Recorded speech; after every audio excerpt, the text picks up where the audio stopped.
be lukewarm, gotta pick a side. Who am I? Through Jesus' name.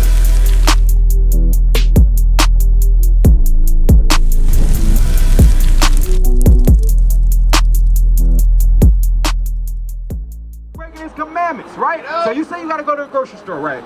So give me that Nehemiah, right? Do you know what today is? Do you know what today is? Yes, Saturday. Okay. Saturday? Okay, what is the significance of Saturday? Oh, they told you? What is it? It's God's day of rest, the Sabbath day. So today is the Lord's Sabbath day. Right. So the Lord said we're supposed to keep the Sabbath holy. So did they tell you how to keep the Sabbath holy? Yeah. Okay, so how do you keep the Sabbath holy? That's not true. So we're going to bring it down. So one way that you keep the Sabbath holy, right? Let's go to Exodus 28. Let's start there. So we're going to show you how to keep the Sabbath holy. Because it's not just doing nothing. Because we're on the Sabbath and we're teaching our people. And that's what we commanded to do, right? So read that. Exodus chapter 20, verse 8. And hey, what's your name, bro? I didn't even catch your name. Freddie, I'm Jabez. So all right, so read that. Exodus chapter 20 and verse 8. Remember the Sabbath day to keep it holy. 6 days shalt thou labor and do all thy work. But the 7th day is the Sabbath of the Lord thy God. In it thou shalt not do any work. So on the Sabbath day, one way to keep it holy, give me Nehemiah. One way to keep the Sabbath holy, we're not supposed to be working on the Sabbath. Right? That's one way to keep it holy. Right? So Nehemiah chapter 10, verse 31. Read that. Nehemiah chapter 10, verse 31. So this is another way to keep the Sabbath holy. Because again, these are commandments of God. And when you break God's commandments, that is sin. And what's the payment for sin? Death. Right. All right, so it's death. So read that. And if the people of the land bring ware or any victuals on the Sabbath day. So the people of the land would be your Metro Mobile, it'll be your Food for Less, your Dairy Queen, right? Your Monaca, your Starbucks. These are the people of the land. So the people of the land bring merchandise for you on the Sabbath day to sell. That we would not buy it of them on the Sabbath. So we're not supposed to be buying or selling anything on the Sabbath day. That's right. That is sin according to the Bible. And that's why we got the curses on us. If you go in there and you buy food on the Sabbath day, you're going to put yourself in the same depression. Because it said the reason why he smokes is because he's stressed. Right? Why do you smoke? Stress. Stress. You're going through issues, right? But God said the reason why you're stressed is because you break his commandments. Give me that Deuteronomy 28 verse 15. Deuteronomy 28 verse 15. So you hearing the word of God of what you shouldn't do, that's going to cause you to continue to stress, right? You weren't here for that. Go ahead. Matthew 6:33. Seek the kingdom of heaven and all the things that shall be added unto you. Yeah.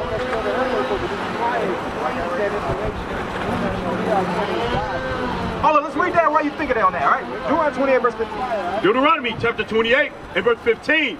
But it shall come to pass. So he's saying it's going to come to pass, meaning in the future, right? Right now, it can happen within this present time, anytime. It's going to come to pass, read.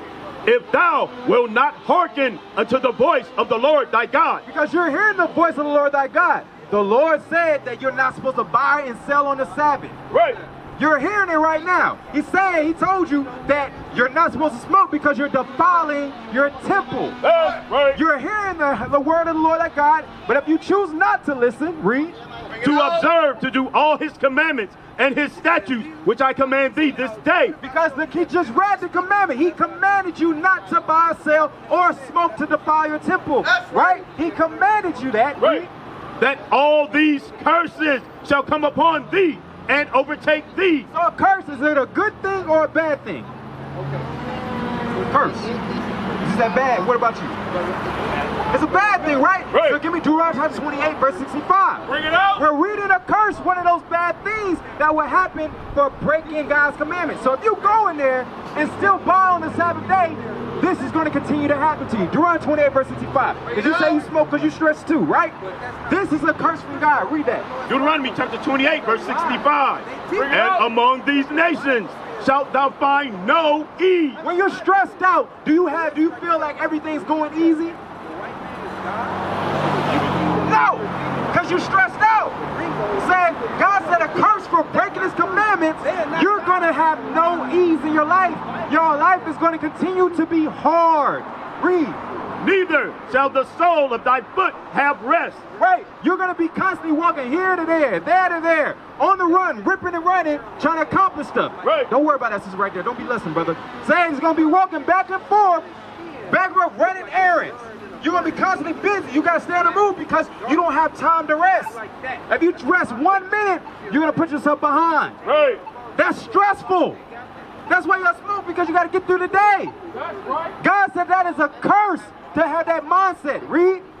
But the Lord shall give thee there a trembling heart, and failing of eyes, and sorrow of mind. Sorrow of mind is depression. That's right. We smoke because we stress, because we're depressed. That's right. We're depressed about our living situation. We're depressed about all the bills that we got to pay. Right. We're depressed about not being able to know what we're going to eat the next day. That's right. We are depressed.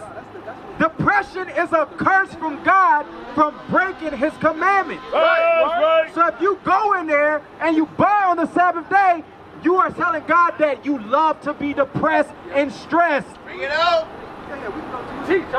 Do you love to be depressed and stressed?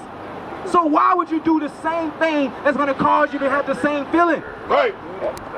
It's not. What is your duty? For who? So you tell him, let me ask you something. I'm gonna ask you a logical question. I'm asking you go, right? Yesterday was Friday, right? Right. Could you have bought groceries yesterday? Why not? So you work all day Friday? So you work from 4 p.m. to 12 at night. So what's happening between 7 a.m. to 2 p.m.? All right, so what about Thursday, Wednesday, Tuesday, Monday? So, all right, so I'm gonna ask you something, right? I'm gonna ask you the same thing. My brother right here, I'm with you. So you got 5 days out of the week to be able to grocery shop. And you only can be able to do it on Saturday because that's your day off. That's what you're saying. So what's the difference between Thursday, Wednesday, and Tuesday? Right. Huh? You gotta provide, but I'm saying, why couldn't you do what you're doing right now on Monday, Tuesday, Wednesday, Thursday? Because I have free time right now. That's why I take advantage of Saturdays and Sundays. So, okay, I'm trying to understand your free time, because you said that you need to rest from 7 all the way to 3, right? But right now, you have the same work schedule today that you would have Monday through Friday, right? So how come you can't make that free time before here? For me, it's less busy Saturday and Sundays to be able to do the other stuff that I cannot do. Okay, so this is what I want you to know right here. Based on what you're saying, give me that in Sirach. When I'm listening to you, bro, you got ample time to do all that other, to do the grocery shopping throughout the week. You have that time. It's just a choice where you feel more convenient to do it. You didn't know today was the Sabbath, and I ain't gonna hold you to that, but now you do know. So now going forward, you can be able to go ahead and change that. But that doesn't mean that you still break the Sabbath today. Right. That doesn't mean that. Because let me ask you something. Are you completely empty in the refrigerator? So you can be able to sustain until tomorrow, right? So you don't need to go and do that. Right. You can be able to hold on for that. Because what's the chance? We just read that the wages of sin is death. How do you know when you go in there and you pull out in your car and you get smacked and you die in the car? Hold on, my brother. Hold on real quick. You don't know. So why would you put yourself at chance to die before you can even provide for your family? It's not like mentally I'm prepared to die that day. Because you don't know. But you know that the Lord said if you break his commandments, he's going to kill you. Right. So you put yourself in position to get killed. Right. So you have an opportunity to say, I'm not going to go break the Lord's Sabbath because I don't want to die. Right. I want to make it home to my family. Right. So the question is, what are you going to do? Bring it out. Gotta do what I gotta do. Give me that. Give me that. Give me that. So the thing is right here, you don't believe in God. I do. So if you could give me Psalms 111, verse 10. No, you don't believe in God. Want to know why you don't believe in God? Because If you believed in God and you feared God, you would do what He say to do. That's right. It wouldn't be saying, I gotta do what I gotta do. Let me ask you something. If you knew somebody, if somebody told you, hey, if you go into this place, they gonna shoot you in the head, in the back of your head, would you walk to that place? No. Why not? It's like telling me there's trouble. Yeah, you know you're gonna, hey, why? You're not gonna go to a place where you know you're gonna die. Why would you do something that you know you're gonna be put to death for? Right. If I'm not gonna die right now. Hey, what's that, Ecclesiastes chapter 11 verse 7. Because you think that you got all time of the day to be, you have to worry about it. So you got all the time. Ecclesiastes 11:7. The work is not exclusive. No more.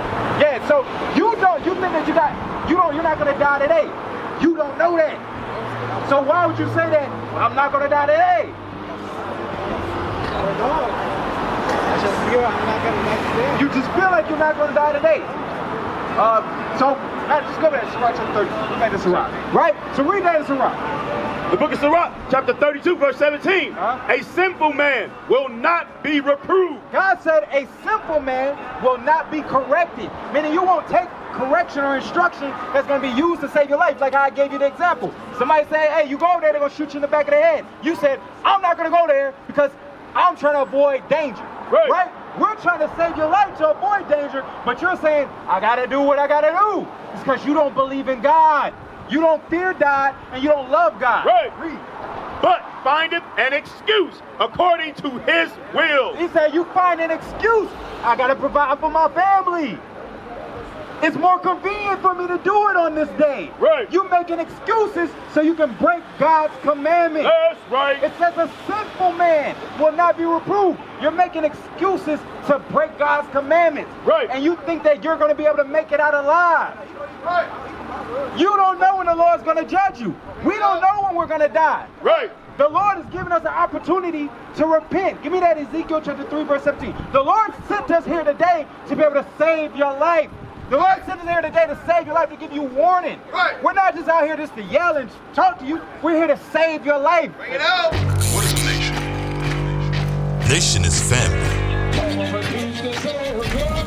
Nation is community. Nation is men leading by example. Nation is women's support. Nation is children with role models.